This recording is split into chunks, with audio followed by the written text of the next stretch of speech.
Souvenez-vous comment vous étiez à 5 ans. Moi, j'ai un scoop pour vous. À 5 ans, j'étais blonde. J'étais blonde et j'adorais colorier. Je coloriais tout le temps, souvent et partout. Souvenez-vous comment on s'installait par terre pour colorier ou on s'installait autour d'une table entre amis pour colorier. Rappelez-vous du livre à colorier qu'on avait. On l'avait regardé à peu près 800 fois. On tournait encore les pages pour chercher le dessin qu'on avait envie de faire cette journée-là. Et quand on l'avait trouvé, on détachait la feuille, tout le monde faisait ça, et on se mettait à colorier. Et là, la magie se passait. On se mettait à papoter ensemble sur des sujets qui intéressent des enfants de 5 ans. Par exemple, le prince charmant, ou encore peut-être le chat de la voisine. On se posait aussi des questions. Des questions comme, est-ce que les poissons rouges dorment les yeux ouverts ou fermés?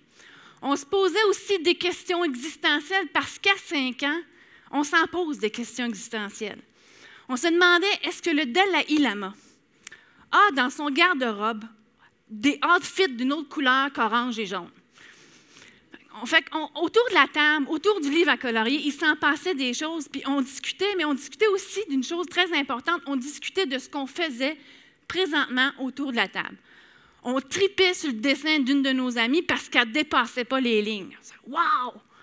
Et on tripait ou on bad-tripait sur le dessin d'un autre parce qu'on n'avait jamais vu ça. Une Cendrillon qui crachait des tranches de bacon. Ce qui est extraordinaire, c'est qu'on parlait de création à ce moment-là, mais on ne le savait pas encore. Puis je paraphraserai Joseph Beuys et je dirais qu'à 5 ans, on était tous indéniablement des artistes. Et ce livre à colorier-là, sur la table de cuisine, à 5 ans, c'était mon réseau social, c'était ma plateforme de diffusion et les crayons de couleur, c'était mon médium artistique qui aujourd'hui est mon iPhone. Viviane Maillard, elle, ses crayons de couleur, c'était sa caméra. Viviane Maillard, c'est une photographe, c'est une nanny, c'est une gardienne d'enfants qui vivait à Chicago. Elle a été là à peu près pendant 40 ans. C'était littéralement une Mary Poppins. Mais elle n'était pas que ça, Viviane Maillard, c'était une street photographer, une photographe de rue. Elle posait son quotidien entre les années 50 et 70 à peu près. Et ce qu'il y a d'exceptionnel avec elle, c'est qu'elle n'a jamais diffusé ni montré publiquement aucune de ses photos. En 2009, il y a un gars, John Maloff, qui est en train d'écrire un livre d'histoire, puis il se dit « Ah, je manque de matériel visuel ». Il s'en va dans une vente aux enchères. Il tombe sur des bacs ayant appartenu à Viviane Maillard contenant des cartouches de films. Il y a à peu près pour 100 000 photos là-dedans. Il se dit, il y a sûrement quelque chose d'intéressant pour mon livre d'histoire.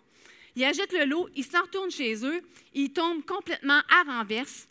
Il se dit, écoute, il est en train de regarder ce qu'il y a dans les bacs, il se dit, je fais peut-être face à la plus grande photographe de rue de la période contemporaine. Là, il se dit, je ne peux pas laisser ça dormir dans ces bacs de plastique-là. Il se dit, il faut absolument que je fasse quelque chose, mais est-ce que je suis en train de délirer et extrapoler sur le talent de cette femme-là? Ce qu'il fait, c'est qu'il poste sur la plateforme Flickr, qui est une plateforme où il y a beaucoup de photographes qui sont là, qui vont poster leur portfolio. Il s'en va sur un babillard de discussion où on discute de street photography et il pose la question « What do I do with this stuff? » Qu'est-ce que je fais avec ça?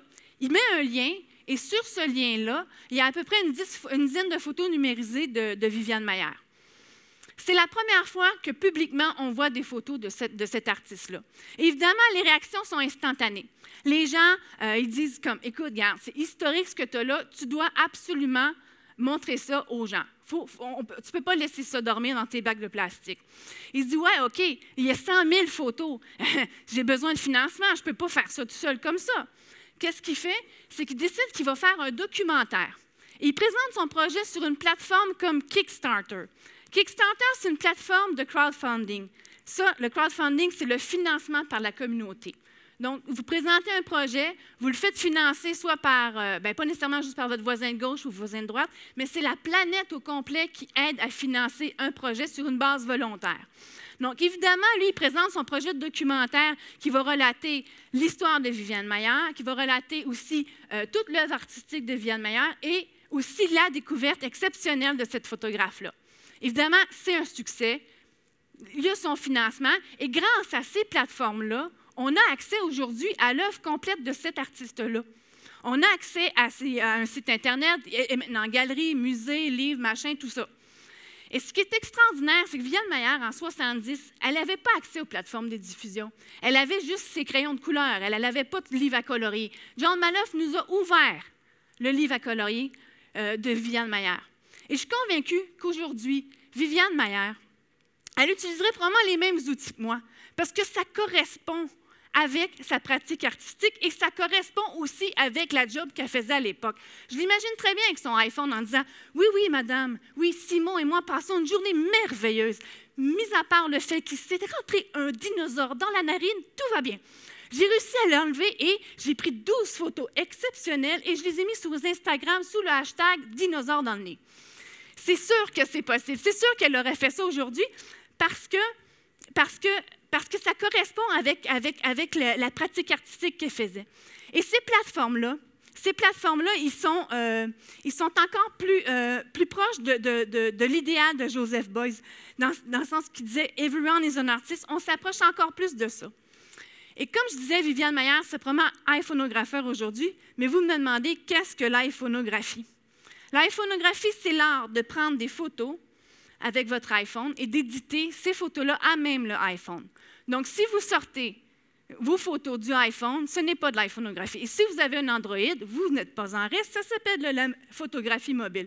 Et tout ça, tous ces médiums-là, tous ces outils-là sont sous un nouveau mouvement d'art qui s'appelle l'art mobile.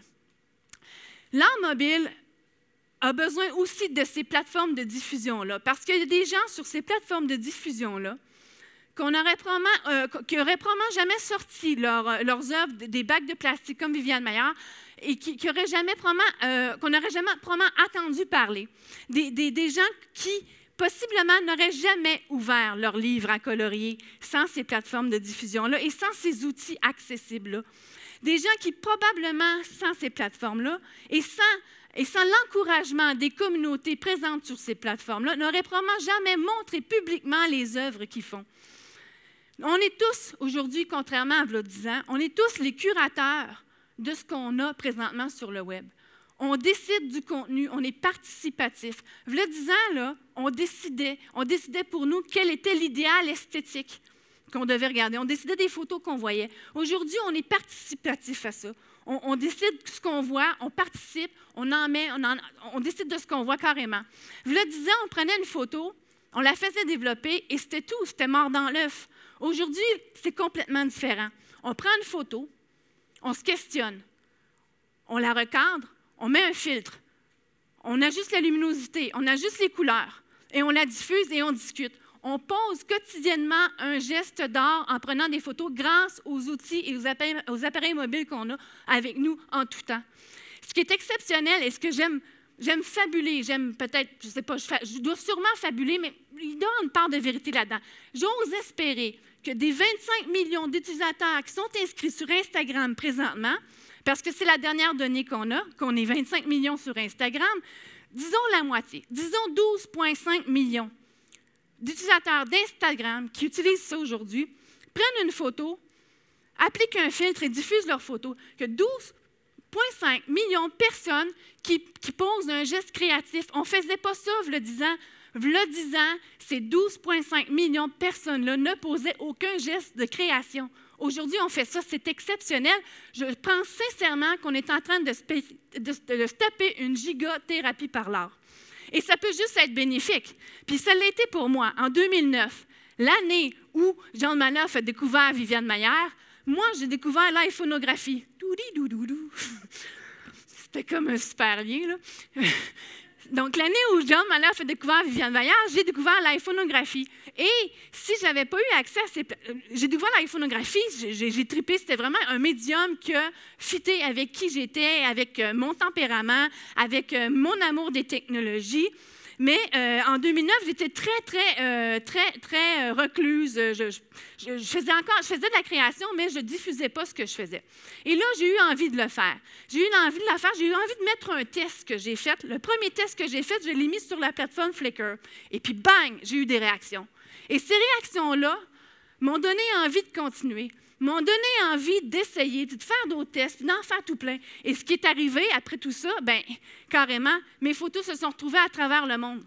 À travers le monde. Elles se sont retrouvées à Miami, à Melbourne, à Berlin, à Londres, à Madrid. J'en ai eu qui ont été à Sydney, à Milan, à Barcelone, puis j'en ai même eu à Montréal. C'est exceptionnel parce que pour moi, l'iPhonographie m'a carrément permis d'ouvrir mon livre à colorier et de me sentir, grâce à ces plateformes-là, comme quand j'avais 5 ans autour de la table de cuisine ou autour d'une table avec mes amis en train de dessiner. Comme quand j'avais 5 ans, quand on me disait « Ouais, ben t'as Cendrillon qui crache du bacon, elle fait battre triper, mais les couleurs sont pas pires. » Je me sentais comme ça. Et l'art mobile va avoir le même impact culturel, selon moi. C'est gros ce que je vous dis là. L'art mobile va avoir le même impact culturel, selon moi, que l'impact qu'a eu l'arrivée de la peinture en tube.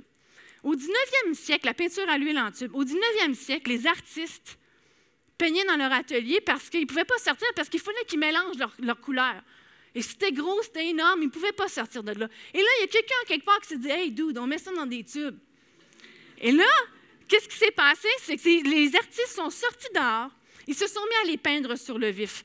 Et qu'est-ce qui se passe? Bien, le mouvement impressionniste est carrément né de cette invention-là. Bien, moi, je vous dis que l'art mobile est carrément né des outils technologiques qui ont été inventés récemment, les téléphones intelligents. C'est comme les impressionnistes. Moi, j'ai mon atelier dans ma poche. Je peux créer partout, n'importe où. Je peux créer, je peux éditer, changer les couleurs. Je peux faire ça sur n'importe quel fuseau horaire. Mais contrairement aux impressionnistes et contrairement aussi à Viviane Maier, la beauté de la chose, c'est que je peux aussi diffuser mes images, peu importe où je suis. Je peux diffuser et en discuter. Fait qu'imaginez, là, aujourd'hui, on est 12 millions, mettons, de plus, 25 millions, peu importe. En tout cas, on est une couple de millions de plus à créer au quotidien, chose qu'on ne faisait pas avant. Combien d'entre vous prennent une photo, la modifient, chose qu'on ne faisait pas il y a 10 ans? Donc, si on pense qu'on est une douzaine de millions de plus à faire un geste créatif, un geste d'art au quotidien, ça peut juste être bon pour l'humanité. Pourquoi? Parce que les artistes, c'est connu, ce sont des gens de paix et des gens d'ouverture. Si dans ces 12 millions-là, on a un bon pourcentage qui sont encore plus ouverts, bien, c'est tant mieux pour nous, non? Ce qui est exceptionnel, c'est que moi, en 2009, quand j'ai découvert l'iPhonographie, j'ai rouvert mon livre à colorier. Et j'ai réalisé que dans ce livre-là, j'avais un paquet de dessins de pas terminés. J'avais un paquet de dessins de commencés. Et là, depuis ce temps-là, je ne les referme plus, évidemment, parce que ça ne s'arrête pas. Et je remarque à tous les jours, grâce à ces outils et grâce à ces plateformes-là, je remarque qu'à tous les jours, autour de moi, j'ai des amis, et j'ai des gens que je connais qui se mettent à faire de la création, puis des gens qui ne faisaient pas de création auparavant. On vient de gagner. À tous les jours, on gagne des petits brins d'artistes un peu chez tout le monde. Alors, imaginez, si moi je fais ça, si autour de moi on fait ça, et si on pourrait s'attendre à ce que, je ne sais pas, qu'il y ait 12 millions de gens qui font ça, qui font la même chose. Alors, imaginez l'impact que ça pourrait avoir.